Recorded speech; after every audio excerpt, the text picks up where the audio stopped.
Good evening or good morning, wherever you are in the world. I'm Regina Yao. I'm the founder and president of the Pixel Project, and I'm moderating the fourth YouTube session of the seventh International Women's Day edition of our Read for Pixels campaign. Now, through Read for Pixels, the Pixel Project is collaborating with 13 award-winning best-selling authors to raise awareness about violence against women and to raise funds for the Pixel Project to keep our efforts to end violence against women alive and kicking. We'll be telling you more about the Read for Pixels fundraiser, which has lots and lots of exclusive author goodies a little later in this session.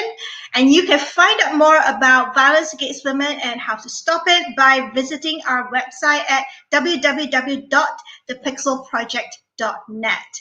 We have a very special guest for today's live Read for Pixels discussion and Q&A session, and I'm going to put her on screen now. And it's Jennifer Estep. Now, Jennifer is a New York Times, USA Today, and international best-selling author who prowls the streets of her imagination in search of a next fantasy idea. And Last Strand, which is the 19th book in her Elemental Assassin urban fantasy series, will be released in a few days' time, which is really exciting. It's going to be released on March 16th. 2021. Jennifer is also the author of the Crown of Shards trilogy, Section 47, Gargoyle Queen, Big Time, and other fantasy series. She has written more than 40 books, along with numerous novellas and stories. Now, welcome, Jennifer. Hi, thanks for having me. Thank you for being here with us today. And you have also generously donated a couple of super exclusive goodie bundles to the stash of author goodies we have up as perks for donors at the Read for Pixels Rallia fundraising page. Now, Jennifer's, this is called the Crown of Shards goodie bundle. And she has two of these gorgeous bundles. They are equal parts exciting reads and soothing activity that will be a great way for Read for Pixels donors in the US to pass some of the time at home during this ongoing pandemic. And there's one first edition trade paperback set of the Crown of Shards trilogy, which Jennifer is going to sign and personalize upon request, and a set of swag personally selected by Jennifer, including coloring bookmarks, a small pack of coloring pencils, and some notepads. Now, both goodie bundles have now been snapped up by two really generous donors, and we will all like to say thank you to Jasmine Hunt, and thank you to another anonymous donor. She wishes to remain anonymous, so thank you so much. Now, we have had a slow start to our fundraiser with only 760 raised so far, and we need to reach 5,000 raised. So please give to us whatever you can. All funds go towards our work to end violence against women. Now, before we begin this session, if you're watching this session on YouTube right now, you will be able to ask Jennifer questions live. Just make sure you're logged onto your YouTube account so that you can type your questions into the chat box to the right of the screen. And Xiaoqin, who is today's producer, and Denisha, who is today's assistant producer, will relay them to me to read out to Jennifer to answer. And now, let's put Jennifer on screen, and we will begin the discussion session. Jennifer, your books feature female protagonists like Jean Blanco in the Elemental Assassin series and Lady Evie from the Crown of Shards trilogy, and Gwen Frost in the Mythos Academy series. And they are all complex, resourceful, and compelling characters. Now, what or who are your inspirations for your female characters? Well, my books are first person. So for me, it's all about the heroine and her journey and her magic and basically how she can figure out how to use her powers to defeat the bad guys. As far as inspirations go, I always love the old Wonder Woman show with Linda Carter. I love Princess Leia in the original Star Wars movies. Any action adventure story that had just kind of a kick butt heroine in it, I loved all of those when I was a kid, and I still do. And, with my books, I just like the kind of stories that I would like to read, with strong heroines, a lot of action, adventure, magic, danger, romance. I like stories that have a little bit of everything in them. Yeah. So all genres have their share of female stereotypes and tropes. So many of these stereotypes and tropes are sexist or misogynist or one-dimensional. And ironically, in the effort to create female characters who break these norms in fiction, some authors also tend to fall back on the not like other girls trope. So how do you break stereotypes in order to create a female character of agency while dealing with the world around her, including situations that involve sexism, misogyny, and violence against women and girls? I think it's interesting, especially in the fantasy genre, having someone who's not like everybody else. That's kind of one of the fundamental basic things of any fantasy book, whether the heroine is male or female. We've all read books about the humble farm boy that has this great magical destiny that he eventually discovers in the books. And the same thing goes for women in fantasy books too. You can have a princess or a farm girl or whatever, and she discovers that she has this great magical destiny. So for me to kind of break out of that mold or that stereotype, like I said before, since I write first person, it is all about the heroine to me. And I really think a long time about who she is as a person, what her goals are, what kind of life does she want to lead, what are her interests and hobbies, just all those little layers that go into building a character and, hopefully moving beyond something that is the farm boy or the farm girl with an epic destiny. Yeah, that's funny you should mention that because our next question is actually on that trope, which is your books can best be described as kick-ass fantasy featuring female protagonists who earn their power and use it for the greater good. So on the surface, this sounds like the farm boy trope that you mentioned. And if you don't, and it sounds like you've just gender flipped it, but you actually subvert the trope because your female protagonists have far more challenging beginnings than just being stuck and bored on a farm.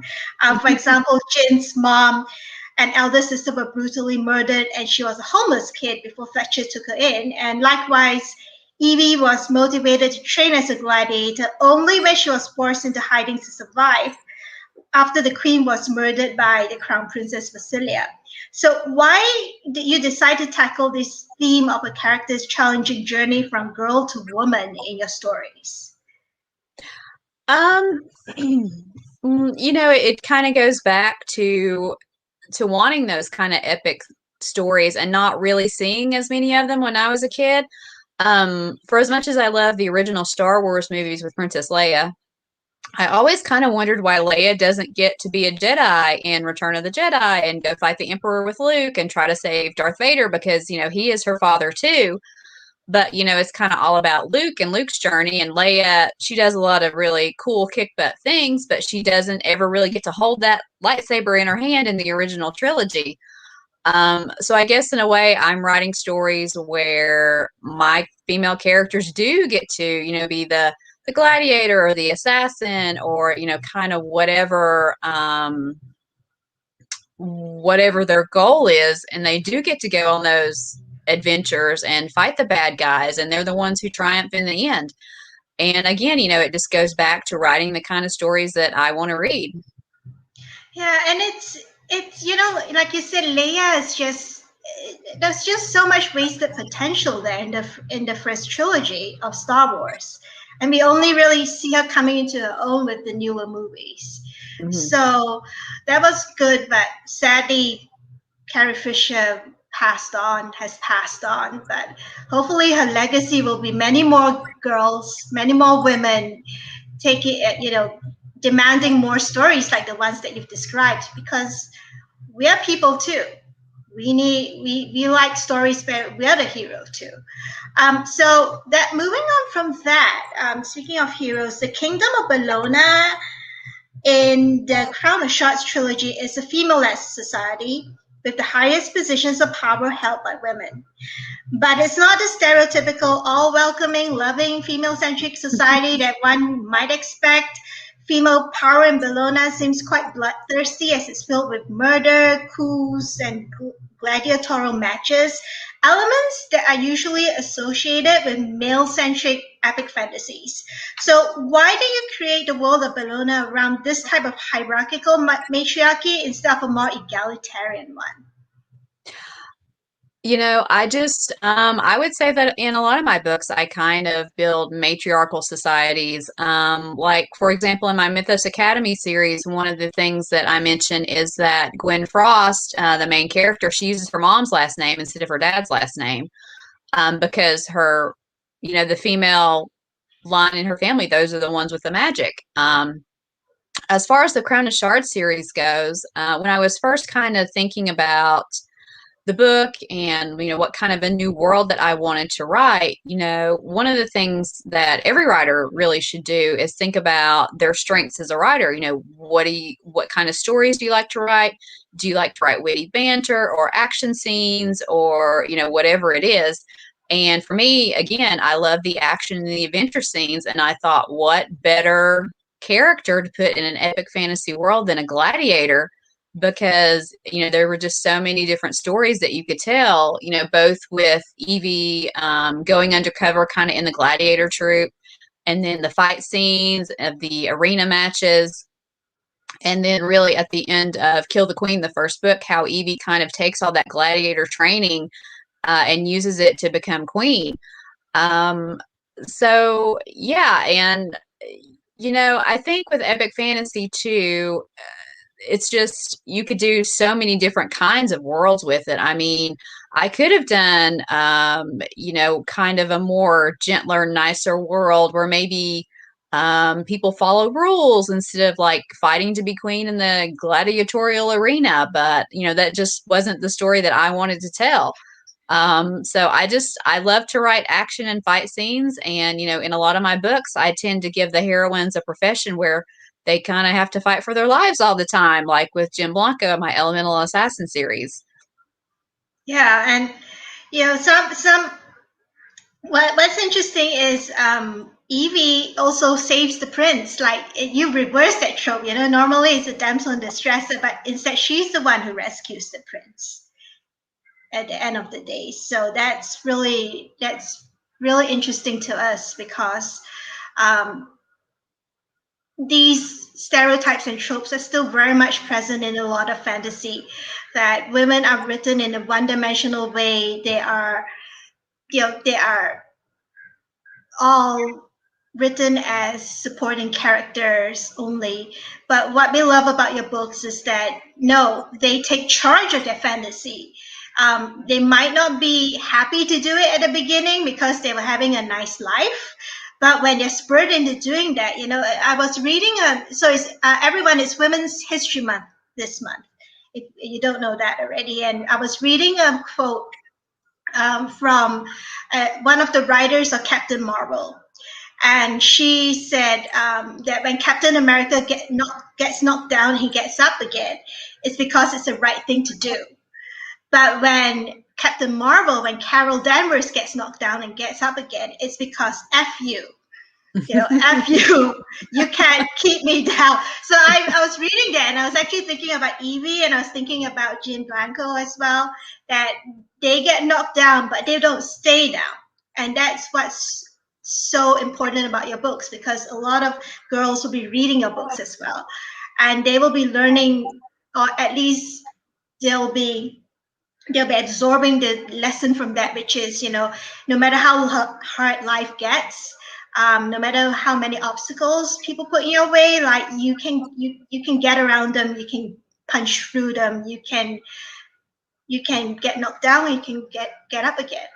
So that's why it's so important to see that's why your books are so important, I think.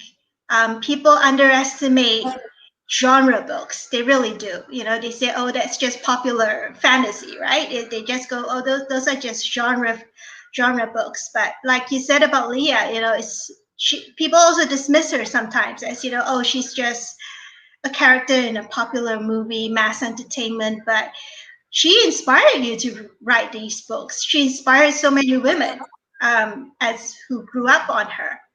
on her strength, to watch her go from a princess who's getting rescued to a general leading the rebellion. So let's talk about the Mythos Academy and the YA books that you write. So over the past 3 decades, there has been an influx of capable and complex female characters in YA and YA fantasy. Did this development influence you when you created your female characters in the Mythos Academy? Definitely, and kind of one thing that maybe a lot of writers don't talk about is the financial side of things. Mhm. And when I thought about writing a YA series, it's because YA was the popular genre at the moment. And, I thought I could write a kick butt story about a girl. So that's kind of what I did. And, I mean, there have been so many successful YA stories. And one of the things that I love about YA is a lot of those stories are female focused, like Hunger Games or the Divergent series or, the Throne of Glass series by Sarah J. Maas. I mean, there's just so many great YA series out there that do have the strong, independent female characters. Yeah, and you said something really interesting before we went on air, which is people think Crown of Shards is a YA series, and that got me thinking that there've been complaints, or there've been the issue raised that a lot of female fantasy authors get categorized as YA. They somehow get pushed towards YA, even though their books are not YA. And they said that their publishers are doing that, because they don't know why, except maybe it's sexism or maybe it's because of marketing. I mean, what do you think about that trend that's happening right now? I think it's probably due to several different things. One again is the popularity of YA. I mean, there have been so many epic fantasy YA books come out in the last 10 years. I mean, there's just tons of them out there. And I also think that, since a lot of YA is written in first person, people think that if a book is written in first person, then it is more geared toward younger readers. And I don't really know why that is. I got a comment on my Facebook page. It's been a while where someone was like, I keep waiting for your writing to mature and for you to write something in third person. And I was like, I don't know that I'll ever write anything in third person because for me, the first person voice is what I love to write. So I do kind of wonder if people see that it's a first person book and they think that maybe it is more YA than adult oriented. But yeah, Crown of Shards is definitely not a young adult series. So please do not go into it expecting it to be, PG like that because it is not. That's an interesting comment, though. Like that reader said that they were expecting you to, quote unquote, your writing to quote unquote get more mature. But here's the thing, like first person is also really popular for urban fantasy, which the Elemental Assassin series is. And no one goes around accusing any of the male authors who write urban fantasy of not being mature in their writing. So that was like that's like a really strange comment for them to leave on your I page. I think it was a female reader who left that comment. I don't remember for sure. But I mean, yeah, I mean, writers, we get all kinds of comments. Most people are really nice, but there are some people who, they leave nasty comments on social media or they email you a bad review and it's kind of like, why are you spending all this time, bashing a book that you don't like? I mean, wouldn't you rather spend your time talking about a book that you love? I just kind of the negativity doesn't really make sense to me a lot of the time. Yeah, and I mean, based on what she said and based on what, urban fantasy is, which is a lot of first person, and there are a lot of books that are written by men in the genre as well, all in first person. And it's really hard not to have my mind go to, connect the dots and think it's a bit sexist of you to say that, a female author who writes in first person all the time prefers first person. It's not writing in a mature style, and it's just, yeah, kind of like. And again, I think a lot of people just associate first person with a young adult book or a voice, and that's not the case at all. I mean, some of the best fantasy books I've ever read have been in first person. So, you can't please everybody, I guess. Yeah. Oh, and multiple first person too. Some of the best Hmm. fantasy books have at least 2 or 3 points of view, multiple first persons. So anyway, getting back to the trends in YA, that there are an influx of capable and complex female characters. Do you think that's a trend, or do you think that's something that's here to stay in YA books? Oh, I definitely think it's here to stay, not just in YA books, but in all books across the board. Um, because women read so many books and they want to see themselves reflected in those books. And again, and the same thing goes with, all the diversity that we're seeing in books now, which I think is fantastic. I think pretty much there is a book out there for everybody now. And maybe, 20 or 30 years ago, that wasn't the case, especially in some of the genre books. Yeah. And, going back to you talking about getting all the different comments and different reactions from fans and readers. So, when writing your female characters, do you ever feel pressured by gender and cultural stereotypes to make them likable or relatable? Not really. I mean, because I do write in first person, I do think I have to make the character likable to a degree because you just spend so much time in that character's head for the whole book. And if there's nothing that the reader likes about the character, then they're not going to finish the book or, read the rest of the series. But as far as being likable go, Jen Blanco is not likable in a lot of ways. I mean, and at the very first book in the series, Spider's Bite, she's really prickly and standoffish, and she wants to do everything by herself. And, one of her big character arcs is forming those relationships and, letting people into her life.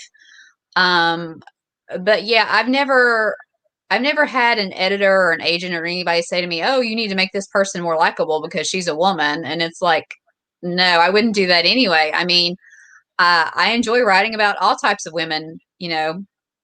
Some of the best villains in my books are women. So no, I don't feel any pressure to make a woman character, any more likable than I would any other character. Yeah. Do you get any flack from? I mean, you talked about your editor, having this chat with your editor, but do you get any flack from readers for not making a female character likable enough? I have not gotten any comments about that. I did get a comment one time I thought was kind of interesting. Someone had been reading my Elemental Assassin series, and I think they were tweeting at me that they were halfway through the book and they were kind of wondering when Jen was going to kill somebody in the book. And I thought that was really kind of interesting, because I had never gone through and like, oh, she kills somebody at 30% at this book, and she doesn't kill anybody till she's 75% in the other book. And I thought that was really interesting. And then I had another reader who kind of went back through the books and says, "Oh, the first kill is, on page 150 or whatever." But yeah, and the other thing is too, about kind of the likability.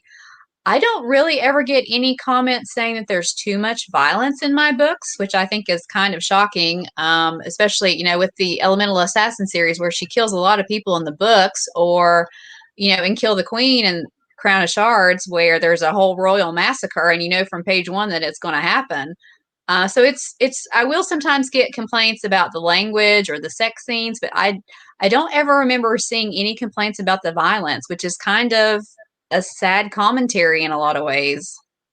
It is a sad commentary, and we'll get to that. Actually, we'll get to that topic a little later, but um, let's talk about the male characters in your series. And you have a wide variety of male characters in your books, including villains who are sexist and misogynistic, and also male allies such as Finn and Sullivan, who are respectful of women. Um, Finn in particular, which I noticed, actually likes women as people. He does. It's so rare. Do you know what I mean? Like, it is rare to come across a man, at least in my experience, who genuinely likes women as people. And that's why I like Finn, even though he's a playboy. He actually, no, seriously, he actually likes women as people in themselves. And so the question is, do you think reframing how stories describe men away from hostile and toxic stereotypes and towards complexity and even vulnerability can be one of the ways that science fiction and fantasy writers can break away from toxic masculinity tropes and the dehumanization of women? I mean, I definitely think that it helps. I mean, with any book, you're going to have, your heroes and your villains, but really kind of some of the most interesting characters, like you say, are the secondary characters like Finnegan Lane in my Elemental Assassin series.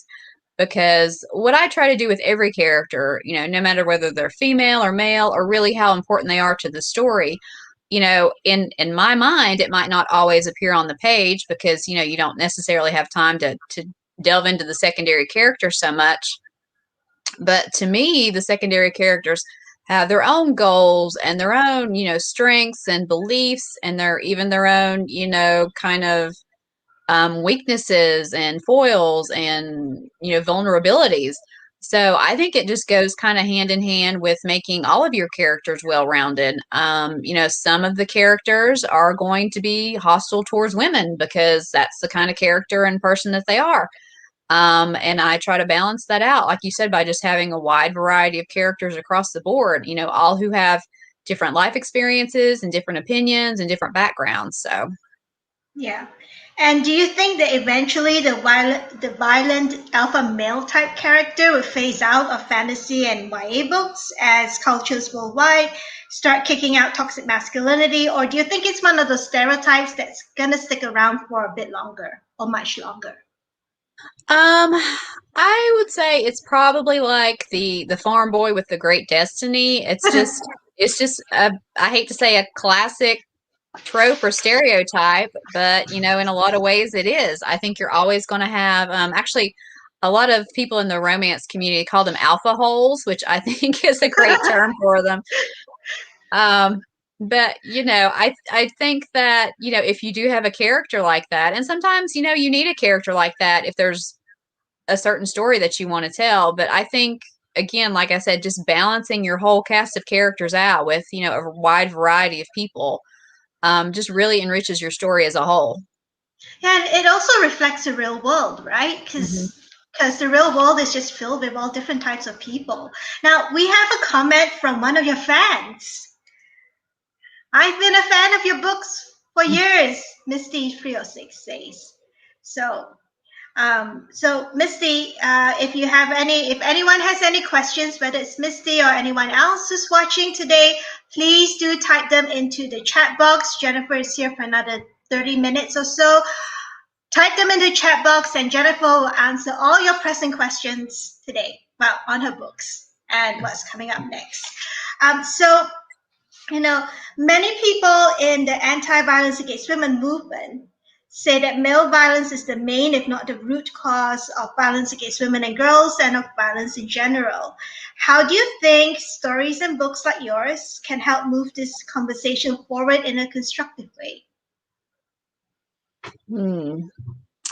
The thing that I like about fantasy books is, you can tackle real world issues in a fantasy book, but you can do it in a completely different way than maybe we would in the real world, just depending on what your fantasy world building is.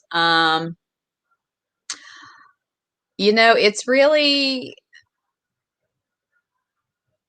I, it's hard for me to, I'm trying to put my idea into words and I'm like failing miserably right now. Um, I think one of the things in my books, because my books are pretty violent, especially the Elemental Assassin series and the Crown of Shards series, but it's not necessarily men perpetrating all the violence. I mean, and this is a bit of a spoiler, in the Crown of Shards series, a lot of people behind the Royal Massacre are women. So I don't know if that makes the violence better or worse, but I do at least try to be kind of equitable with it, if that makes sense. Mm-hmm. Yeah. Oh, there's a question from Misty now. So, what do you want your readers to know about the paranormal subgenre? Do you believe paranormal and fantasy blur, or can they remain separate?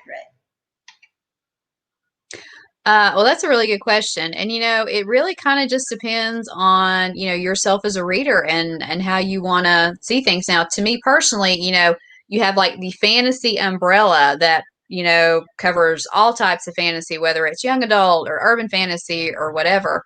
But when I hear, like paranormal, I a lot of the times think about paranormal romance, with vampires or shapeshifters or whatever the world building is. Whereas, you have urban fantasy, which is more like my Elemental Assassin series, and then you have epic fantasy, which is more like the Crown of Shards series. So I kind of think that they all kind of fit together under the fantasy umbrella. And then, it's just a matter of determining, what kind of book you want to read. And then, kind of sifting through the different subgenres, to find something that you would enjoy reading. Okay. So hope that answers your question, Misty. Now, stories, now that we're talking about stories, so stories are one of the most powerful ways of bringing about social change.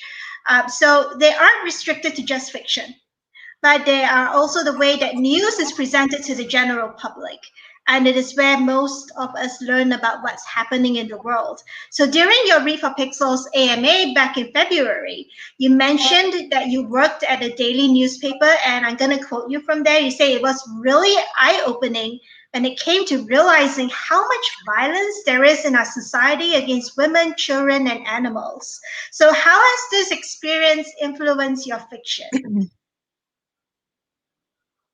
I worked at a daily newspaper for more than 10 years. I did a variety of jobs. I spent most of my time as a features writer and page designer and copy editor. But, even in the features department, you would still do stories about, International Women's Month or Black History Month or Child Abuse Prevention Month, sort of the social topics like that. And, I also spent some time, sort of being a part-time crime reporter for the newspaper, and you would cover things like arsons or hostage negotiations or situations and just basically all kinds of things. And like I said on the AMA, it really was eye-opening to just realize how many horrible things go on in the world, and in many ways, it was really kind of depressing. So I think in my books anyway, that's one of the reasons why, even with the fantasy books, I try to offer readers this, action and adventure kind of rollick and ride. But I do want to see the heroes win in the end. I want to have a happy ending or a happy for now. For me, writing that happy sort of ending, it's just a little bit of my way of bringing a little bit of hope into kind of what can be a dark and dreary world sometimes. Yeah, and with Jean Blanco, what I really love about her is that she's an assassin. She kills for profit. She murders people for profit, but she does pro bono work when it comes to domestic abusers and rapists. And I thought, that's a moral code. That's a moral code. You can see it so much in the way her eyes narrow and she gets really angry about it, and she goes, right, I'm gonna teach that person a lesson. Usually put them in the ground. And I thought, this is really interesting, because normally she's quite neutral. She gets a job, she goes and does the job, she finishes the job, and she's one of the best out there. And yet, when she hears about child abuse, when she hears about rape, when she hears about sexual assault, you can literally feel her getting so angry, and then she starts planning, and she just goes out and does it pro bono, which is excellent. So anyway, so speaking about rape and sexual assault, the line between consent and coercion isn't always very clear in fantasy books, whether it's epic fantasy, urban fantasy, or paranormal romance. And certainly in some subgenres of fantasy, such as grimdark fantasy, violence against women is still often used as the catalyst for a male character's development or as a shorthand for showing how brutal the world is. So, do you think this is an issue that writers in the fantasy genre have started tackling successfully in recent years? I definitely think so. I mean, it's something that, I personally as an author have gotten more mindful about in recent years, especially with things like the Me Too movement happening. Um, you know, in when I do have a sex scene now, I do try to make it crystal clear that both people involved in that scene, they are there willingly. They know what they're doing. No one is forcing or coercing them into anything. um and I do think that you are seeing kind of more of those conversations in books and online and in social media too. Yeah, because sometimes we look back at the books that we've read as kids and we kind of cringe because because it's a lot of it is there's not much consent in there. Let's put it that way. Yeah, yeah. Yeah. Especially in some like you said, some of the maybe the old school fantasy and romance books. Yeah. Yeah. Romance in particular has sort of made a lot of major strides in the last 20 years. It's just amazing how far it's come, like in the last 20 years. And hopefully we see more and more of it, fantasy too. Oh, Misty has a message for you. She says, thank you for answering my question. Your answer put things into perspective for me and the fandom. You are quite welcome. Yeah. So coming back to our discussion, what would you suggest to fantasy and YA authors who wish to include violence against women in their books? I mean, I would think about, does it serve your story and your character? Is it really necessary? Kind of for me, writing about gladiators and assassins, those are two very kind of violent character types. And I think if I wrote an assassin book and Jen didn't actually kill anybody, I think people would be upset with me because I would, sort of be promising them something by saying it's an assassin book and then not delivering on kind of that basic premise. Um, but I do think people need to think about, is this violence necessary? How graphic do you want to be? What happens after the violent scene? How does your main character or however many characters are impacted by it, how do they handle it? How do they process it? Um, I think, it's like so many things go into it, and I think that you need to be as mindful as you can about, what you're writing and why and what story that you're trying to tell. Yeah, and what's interesting is Jin and Evie both went down their path. So Jin became an assassin and Evie became a gladiator queen, and it was all sparked off by violence. Because Jin only started that well.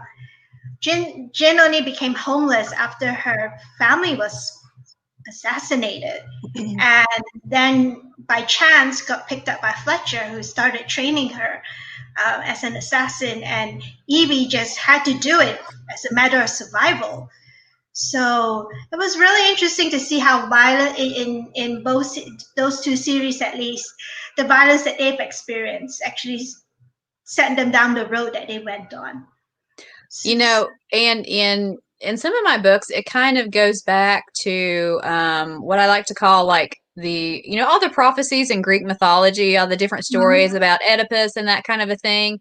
And everybody tries so hard to avoid these prophecies from coming true. And like the more they fight against the prophecy, like the more they actually kind of bring it into being. And in my Elemental Assassin series, there's I want to say it's in Spider's Revenge, when Jen is talking to one of the main villains in the series, and she's like, I could have been a doctor or a lawyer or a teacher or whatever because of what you did to my family, this is what you've made me in today, and now I am going to be the death of you. So I do think it is interesting how in the Assassin series, I would say maybe violence begets more violence. And then you were talking about the Crown of Shards series where Evie does it, but not necessarily to get revenge, at least not in the beginning. She has to do it in order to survive. So I think it is interesting, the impact that violence can have on fictional characters, and then, of course, sadly, people in real life too. Yeah, because that I'm gonna put this out there that violence, especially domestic violence, is generational. So often, if someone sees that, if a boy sees his dad beating up his mom, then he would think it's normal. And if a girl sees her parents in the same situation, she would think it's normal. And so it goes down to generations. When you think violence is normal in relationships, it'll keep it's messed up. But if that's all you know, that's what you're gonna do. So being able to break the cycle of violence, like a lot of women do, they make a decision to not date any man who's abusive, or a man who, like Archbishop Desmond Tutu, who talked about this. He said that his dad was really violent and he grew up watching his mom being battered. But then he spent the rest of his life, we all know how the story ends. He spent the rest of his life preaching nonviolence and pushing the idea of not being violent, of a better way of being a man, of a better way of helping the world. So there are choices here, but I think that's why your books are interesting, because it does show that the cycle of violence and how it runs. And Jin did it deliberately. Evie did it because she had to survive, and these are all also reasons people start being violent in real life. So it does reflect real life. It's just that and this goes into our next question for you, and you do it so well here. How can authors strike a balance in their storytelling between raising awareness about violence against women while telling an engaging story without being pedantic or preachy? Because none of your books are, but they do show how it all works. So what would you say, what would you advise authors who want to strike that balance? I mean, nobody likes a preachy book. I could get on my soapbox about a lot of things in my books, and but no, nobody likes a preachy book. And it can be really hard to strike that balance because, I sit at home in my office and I write my book, and then it goes out into the world, and, I can't control how people react to it because everybody has their own experiences and beliefs and things that they like and they dislike. I mean, I will get comments sometimes about, I remember one lady wrote me an email. I think it was a woman wrote me an email. I literally had one line in a book about some kudzu growing on a building. Um, and she wrote me several paragraphs talking about how I couldn't be a gardener, I couldn't be from the South, I couldn't do this or that, all because I had kudzu growing on a building in a book. So, I mean, you never really kind of know how people will react to something, and you can't control that. I mean, the only thing that you can control is writing the best book that you can. And again, I think a lot of that goes back to tried to be as mindful as you can about what you're writing. And, if you're writing a violent scene, think about, does this serve the story? How does it move the story forward? What am I trying to say with this scene? Is it, just a kind of Jen going about her job kind of a scene, or is this something that affects her, really deeply and then will resonate throughout the rest of the book? So I think mindfulness is a big part of it. Yeah. And your stories definitely pass the Bechdel test with their depiction of complex and interesting relationships between women. So, why do you think many fantasy authors still have trouble writing stories that pass the Bechdel test, despite the fact that there are many more things that women talk about other than men? Well, actually, it's funny that you brought up the Bechdel test because one of my favorite things to do in all of my books is to kind of, you have the enemies to lovers trope in a lot of the romance books. And Mm-hmm. I like to kind of take that and apply it to some of the female friendships in my books. Like in the Crown of Shards series, when Evie first meets Paloma, they really don't like each other very much. Paloma just kind of thinks Evie is, just not even worth her time. And then as the story goes along, the two of them slowly build this friendship. Um, and I kind of think maybe it goes back to especially in fantasy books, the farm boy with the epic destiny kind of trope. Because if your main character is a farm boy with an epic destiny, then all the characters are going to talk about him. And that includes the women characters. And then, of course, you read kind of these books where like all the women like want the hero and want to be with him and that sort of thing. And those, kind of can totally fail the Bechdel test a lot of the time. So, again, I think it's just about creating well-rounded female characters from the start. And then, they have more things to talk about than just the hero and what he's doing in the story because they're out there, kicking butt and doing their own things. And that's true. And, if there's more stuff happening in the story than just that, then there'll be more things for people to talk about in the story. So, what can you suggest for writers who want to write female conversations and relationships realistically? Because we have heard about, for example, male authors who say, I don't know how to do that. They could talk to the women in their life, their mom or their sister or their, daughter or partner or whoever it might be. Watch things that are female centric, watch TV shows and movies, read books and see how other authors do it. I mean, the great thing about the internet and social media is there's so much information out there now, for people to look at and absorb and process. And, you could just think about how would I write this if it was a male character versus a female character and kind of, look at your own kind of, I hate to say prejudices, but just kind of how you view things and then maybe try to get, a different perspective on it or change your own perspective. Yeah, I don't think the term is prejudices. I think it's biases. But maybe biases is a better word. Yeah.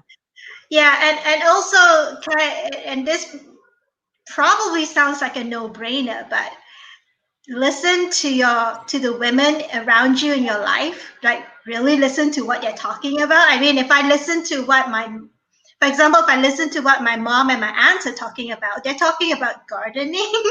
They're not talking about men. They're talking about their vegetable patches and what the next door neighbor, another lady's doing with her vegetable patch. And when we speak to our team members in the Pixel Project, they're talking about all sorts of things. We're talking about the books that are coming out. We're talking about you in the last few weeks. We're talking about, okay, this is what we're going to ask Jennifer and stuff like that. So we're not actually talking about men all the time. So listen to your no-brainer, right? But a lot of men do have find it difficult to listen to women without tuning out. Not all men. Well, I'm not. Well, yeah, I said that horrible phrase. Not all men, but many men do. And So it can go the other way too. Female writers can have problems trying to, come up with a conversation where the guys aren't talking about cars or trucks or tools or, whatever stereotypical thing that you could apply, to men. So it goes both ways. yeah, because people have a lot more stuff to talk about other than gossiping about other people, right?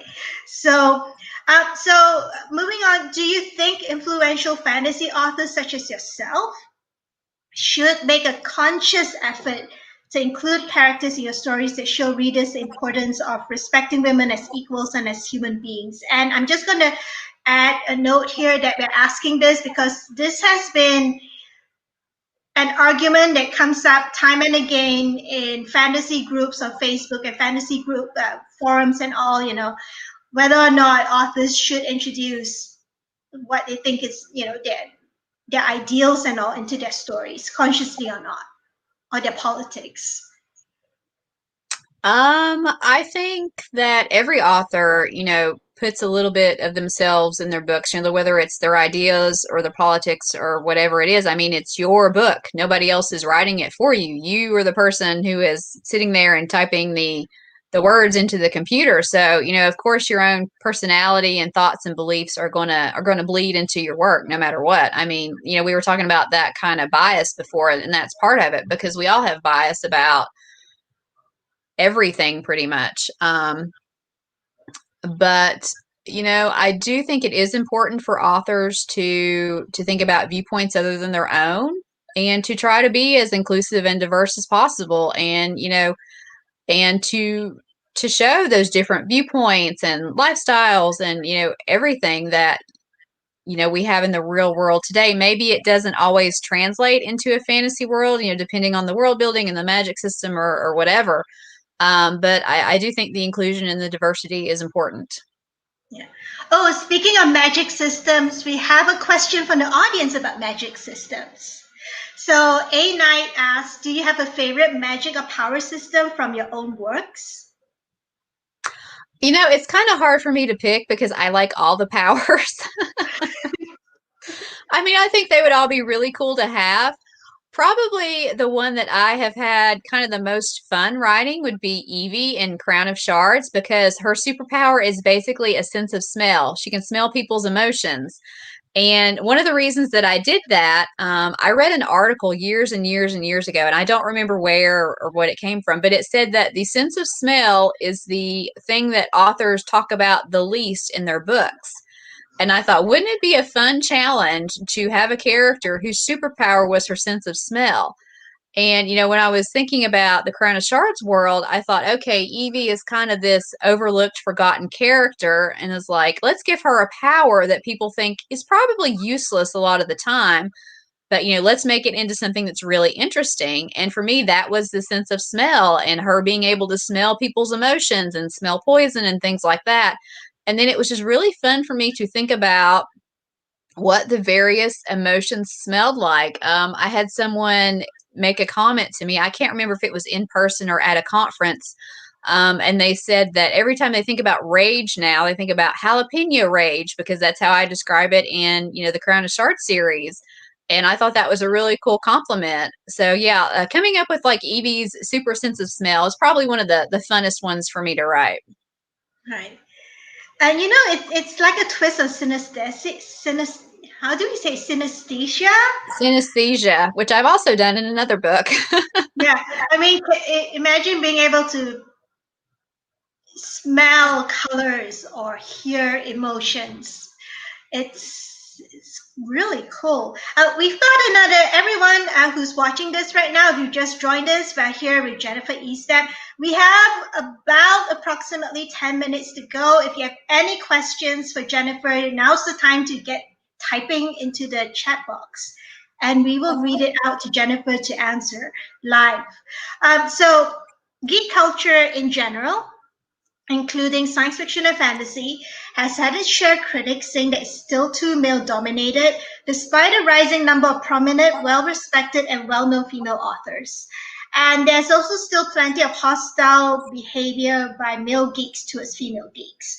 And that behavior is usually either misogynist or sexist.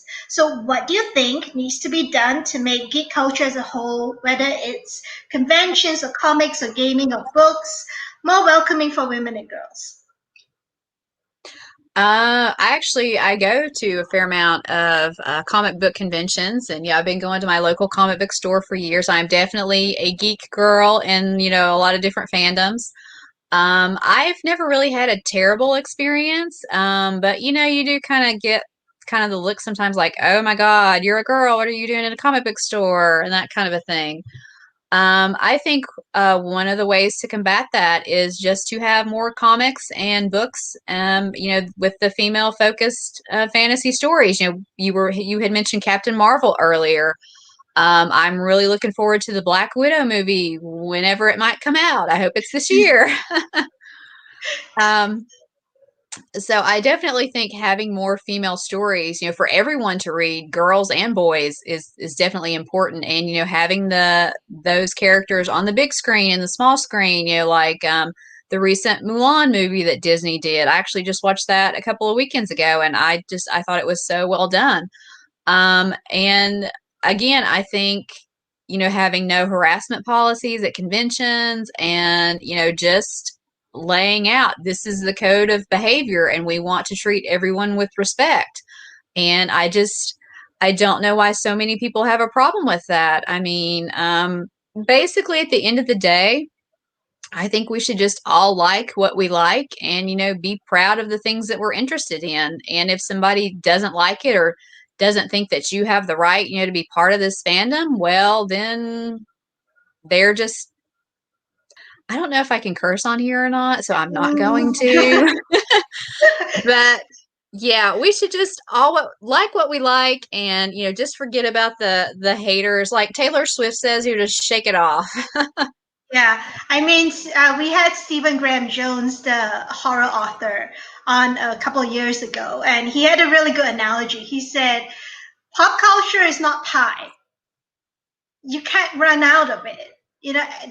There's room in it for everybody. So trying to hog the whole thing just doesn't make sense, right? It doesn't just belong to you. Everyone can like what they like, right? So, Definitely. right. Oh, so one last question from the audience. So Misty is asking, what books are you reading right now? Right now, I am reading Dark Wizard by Jeffe Kennedy. She is one of my author buddies, and she writes epic fantasy romance. I just finished From Blood and Ash by Jennifer L. Armentrout, which is kind of epic fantasy with vampires. And then I have like so many books on my TBR pile. It's not even funny. I like to kind of like genre hop. I'll read a young adult book and then I'll read like a thriller or romantic suspense or something. I will say a lot of people always ask me, what are some of my favorite books? As far as fantasy books go, one of my all-time favorites is Beauty by Robin McKinley, which is a retelling of the Beauty and the Beast story. And it's just a lovely, lovely book. If you haven't read that one, I definitely recommend that one. And yeah, I mean, I probably have like 300 books on my tablet waiting to be read. So Yeah. What would you? I mean, we did talk a bit about romance just now, and there is romance in your books. And what romance books would you recommend to everyone who's listening right now? one of my all-time favorite romance books is Sugar Daddy by Lisa Kleypas. And it is about this girl. She grows up basically in a trailer park in Texas, and it's very much a coming of age story. And then, you really see her struggle because her mom is kind of checked out a little bit, and she basically has to raise her younger sister. And it's a great story about, a girl kind of overcoming and lifting herself and her family up, and then there's a great romance in it too. So that's one of my favorites. Oh gosh, I'm totally blanking now, but definitely Sugar Daddy by Lisa Kleypas. Yeah, and speaking of Sugar Daddy, my favorite book in that series is actually Blue Eyed Devil, because Lisa Kleypas, I think, is a huge supporter of stopping domestic violence, and in that book, she does a really really great job of showing people how domestic violence affects anybody, regardless of class, regardless of where you come from and where you're going. And I think Lisa Kleypas is actually one of the great romance authors. That's for sure. So, oh, our producer Xiaoqin says, when you recommended Beauty, I love Robin McKinley, the original fairy tale reteller. Uh, Definitely. Missy says, I love her books too. So we've come to the final couple of questions, and it's gonna be some Captain Obvious questions, but we got to ask it. We got to ask it because we are an anti-violence against women organization. So you have been so very incredibly supportive of our Read for Pixels campaign, and our anti-violence against women work as a whole. Why do you support the cause to end violence against women? Well, like probably every other woman, I have dealt with a lot of sexism in my life. Both professionally, as an author, when I was working at a daily newspaper, and then even sadly from some family members. So yeah, that's one of the reasons why I think it's so important is we really need to change these sexist attitudes, because a lot of them, do lead to violence against women. Yeah. And one last question. What do you think authors can do to help with the cultural change needed to eradicate violence against women and girls? I think, again, telling stories about strong female characters is a great way to start. Writing your own stories. And then, one thing that I like to do is I like to talk about other authors' books on social media. That's a way for me to try to include and talk about books, from all kinds of different viewpoints. So yeah, and I think having conversations like this is another good way to start. Yeah. So we've come to the end of our discussion session. So hi everybody, I'm the disembodied voice that you heard talking to Jennifer throughout this hour.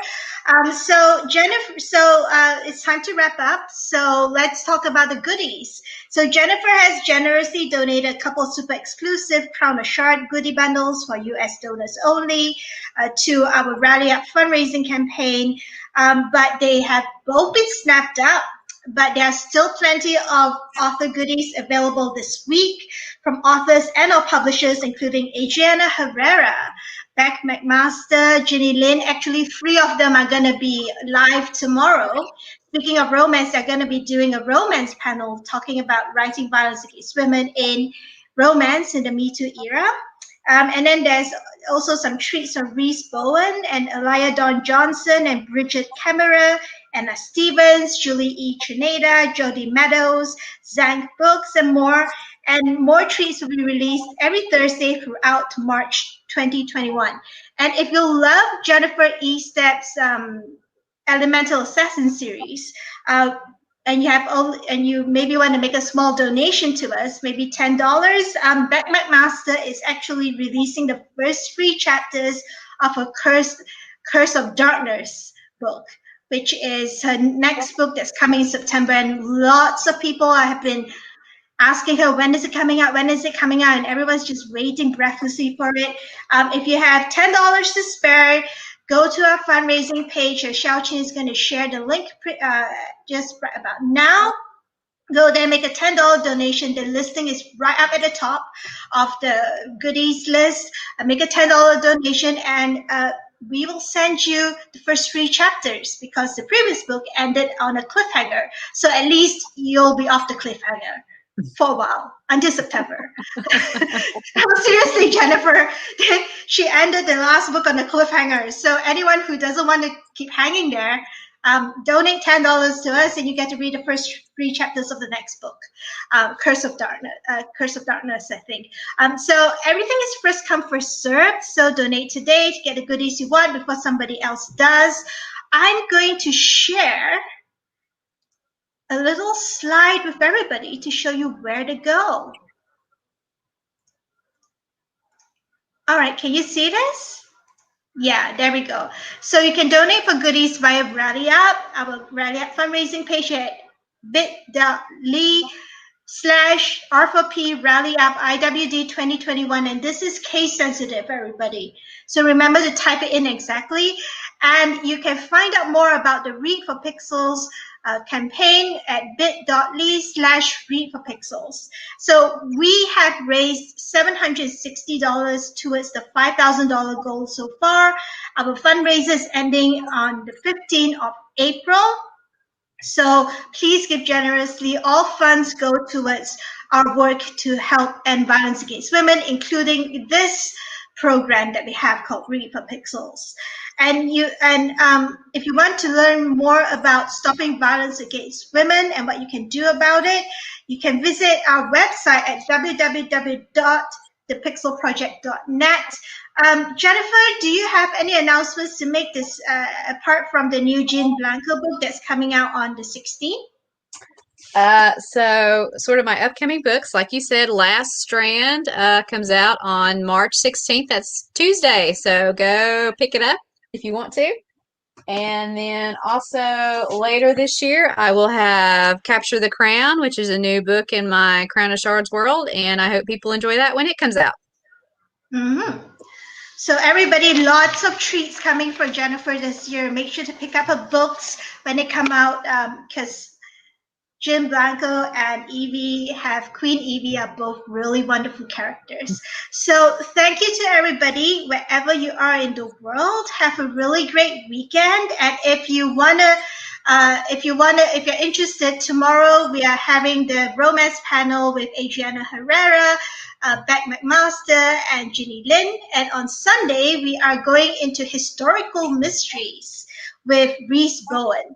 So you can check that all out on our Read for Pixels page. So thank you so much, Jennifer, for being with us today. It's been a really, really great discussion. So everyone, have a great weekend. Thank you.